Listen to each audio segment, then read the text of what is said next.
Hello fellow crafters, how you guys doing? Welcome back to the channel. Thank you so much for clicking on that video. Today is a very special day because we are going to put on our big boy pants. We are going to stop eating this cooked chicken and upgrade to golden carrots. Let's go!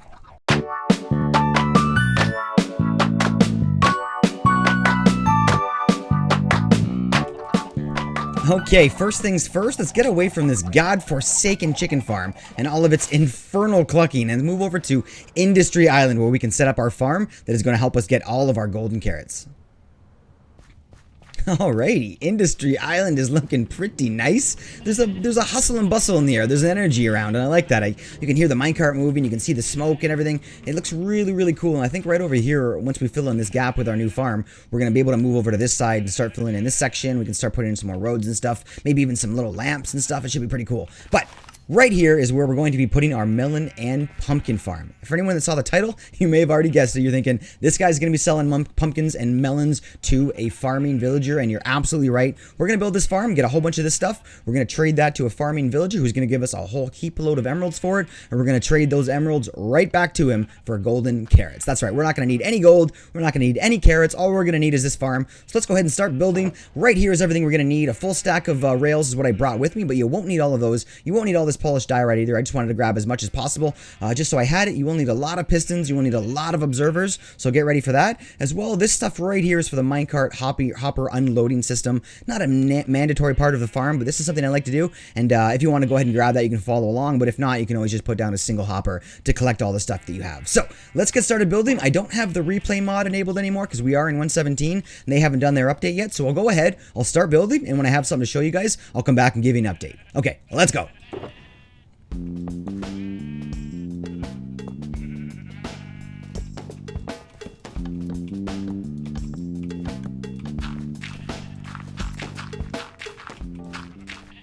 Okay, so that basically does it for the beginning and part of this farm. I've placed down some powered rails with non-powered rails on the corners so they can make that turn all the way underneath of this 9x9 dirt slab right here, and basically it just slams into a block and then continues to go all the way back around on both sides. What I did was I put some levers underneath of here to kind of to power all of the rails. As you can see, we just placed them right on the block right below the rail, and that was easy peasy, and we were all powered and ready to go here. Let's put that back into path block. Excellent. Okay, so next thing I'm going to do is I'm going to place my hopper minecart between these. We're going to sandwich them in right here, and then to keep everything hydrated, what I'm going to do is I'm going to go right into the center block here, which I believe is right there. That looks good. And we're going to place a slab on the bottom side of that block, and then we're going to put a water source right there. That's going to hydrate all of this farmland. So we're going to grab a hoe, we're going to turn this into farmland, and we're going to plant all of our melons.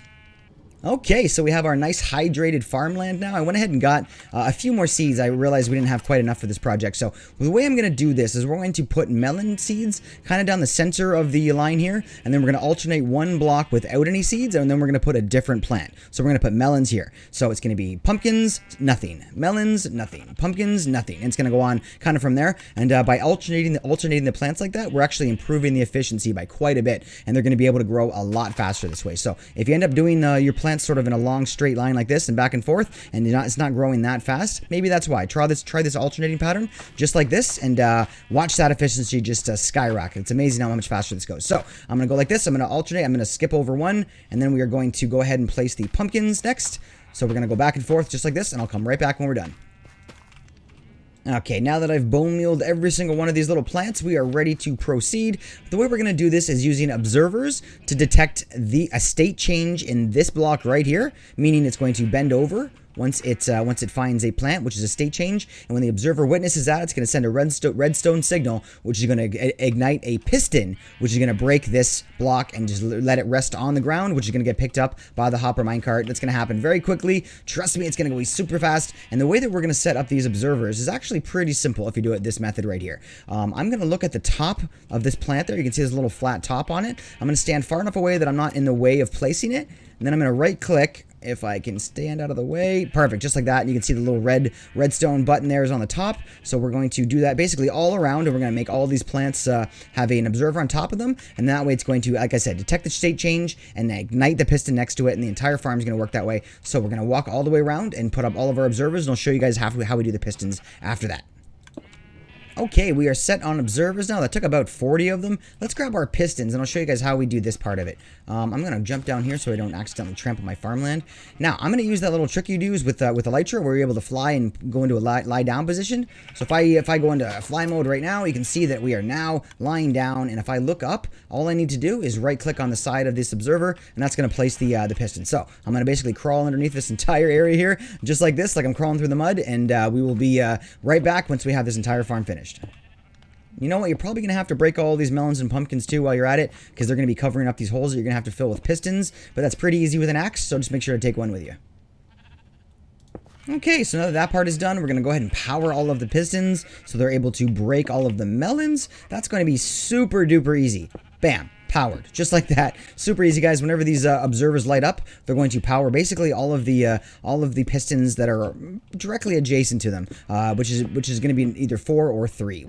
Okay, so that is basically the farm, guys. We're almost done here. The pistons here are being powered by the observers, and the observers are detecting a state change of this little plant right here, which causes the pistons to smash the melon or the pumpkin, which is collected by the hopper minecart. So all we need now is a little spot for that hopper minecart to drop all of its goods in. Normally, I would just build my little hopper minecart unloader right here at the very end of the line, but that's going to work its way into our pathway here. So I think what I'd rather do is build one more little pathway that it can turn along and come back down this way, and I'll have the unloader system set up right here. So I think what I'll do is go and build that right now, and I'll come back after it's built, and then I'll explain to you guys how it works.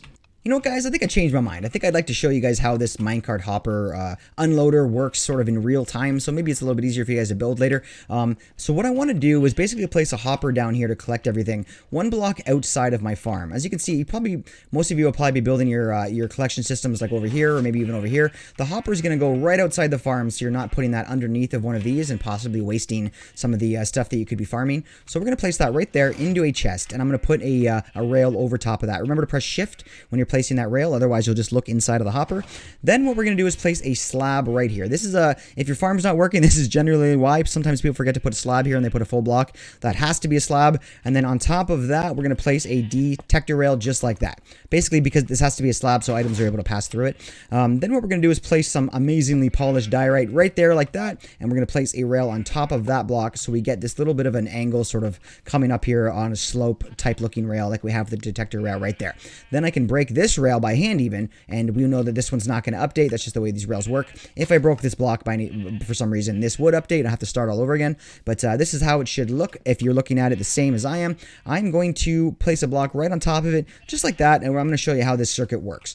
This detector rail is going to be taking power from that minecart, saying yes, there's items inside of this minecart, so send out a redstone signal. That's going to push that signal through this block right here, and that's going to through this block right here, and that's going to go into a comparator that's going to be measuring that output. So there's our comparator right there that's going to be measuring the power from this block. Then what we're going to do is put down a torch actually, you know what, let's put a, we don't want a pumpkin. Let's put a piece of polished diorite so everything looks matching right there, just like that, and we're going to put a torch on top of it. Do I have any torches? Yes, I do. Okay, so we're going to place a torch right on top of it, just like that, and then on top of that torch, we want to place another full block, just like this one right here. So I'm going to look at the top of the torch and place it like that, and then when I place my torch on the front of this, we should see that turn off. Perfect. Okay, the signal is working its way around here, and the last thing we're going to do is grab our repeater, just like this, and place that on this block on the end. Boom, just like that. Okay, so now the signal is going all the way around. It'll make it back to the front here, and what we want to do to finish this off is place a block facing into that repeater, sort of, you know, shift and then right click, just like that. And then on the front of that, we're going to put our last little torch, and then this is kind of how I do it. Sometimes it's a little bit tricky to do this, but I place a block below it like that, and then where is my fence? Right there. Boom, there's my fence, and you can see that fence is placed open because this torch here is powering that. And this fence is going to be what locks our minecart in here and won't let it go until it's done emptying out all of its stuff. It's a pretty smart system, and that's how we're going to use this farm. Okay, don't forget to remove this temporary block right there, and we are ready to go. Let's go ahead and give this a test. Do I have any powered minecarts on me? Get this out of my offhand. Do I have any powered rails on me? I do. Let's place this down and give it a little nudge. I think there's something inside, so it should work. Okay, perfect. So it went on that detector rail, ignited the circuit, turned on that fence, and it's now being held into place while it drops all of its melon slices in here.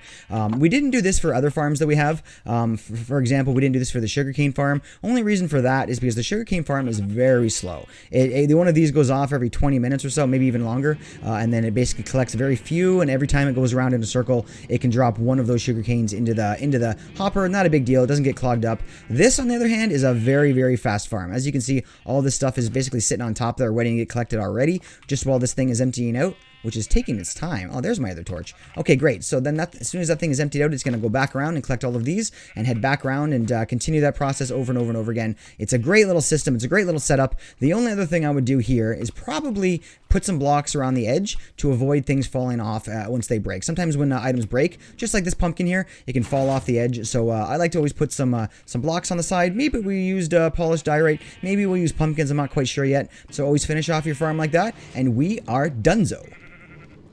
Okay, we got all the pumpkins in place. They're going to do a great job keeping everything contained. We're going to head back to our chateau, and we are going to set up our first farmer villager. You know what? Since I already showed you guys how to get a villager to keep a profession and then how to get them to drop their prices down to 1 emerald, I'm going to go ahead and skip all that part. You can go back and watch that video if you want, and we will come back when we have a bunch of villagers ready to trade with. Okay, so basically all of our farmers should now be healed from being zombified villagers. This guy still has a little way to go yet. Come on, buddy, you can do it. And these are the ones we're going to be working with. These are the ones that are going to be feeding us for the foreseeable future.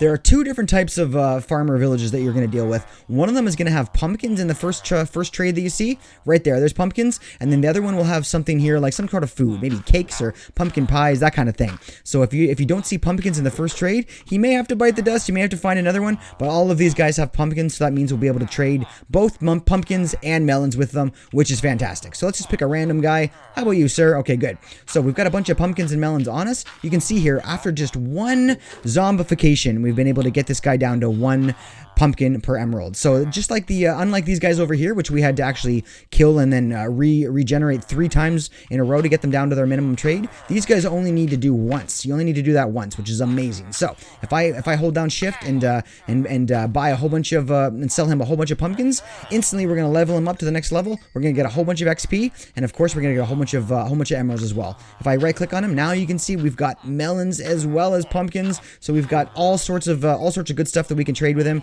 It's going to level him up super, super fast. And of course, we're going to be able to get melons and pumpkins like nobody's business because that farm we just built is super OP. So if we scroll all the way down here, we can see we're just short of being a master. So let's go ahead and give him 1 more pumpkin and see if we can get him over the edge there. Come on, show me that particles, baby. There we go. Scrolled all the way down to the bottom. And looky here, we've got 3 golden carrots for 1 emerald. 3 golden carrots for 1 emerald. You know what? Emeralds are not that hard to get with these guys. It's a pretty simple thing. So, boom, there you go. 36 golden carrots through this guy. All we need to do is go over to this guy and do the exact same thing. There's your pumpkins, buddy. Go ahead and level up, and we will trade you your melons. There's your particles. Okay, there's your melons. You're going to level up 1 more time, and you're going to make us give you 1 more pumpkin just because that's the way you are. There you go, buddy. It's okay. I'm not going to hold it against you. Okay, and there he goes. He is now a master, and he is also going to give us golden carrots for 1 emerald each. Look at that. And I think that is going to do it for today, guys. That's right. We got everything we needed. We got golden carrots. We got what we came for. No more of this cooked chicken garbage. We got saturation for days. Thank you so much for coming by, guys. I hope you liked the video. Leave a comment below if you learned something. Leave a like if you liked it. And of course, drop me one of those subs. I appreciate you guys. I'll see you over on Twitch. Click that link below. I'd love to meet you in chat. Stay well. Stay safe. I love you tons. Peace.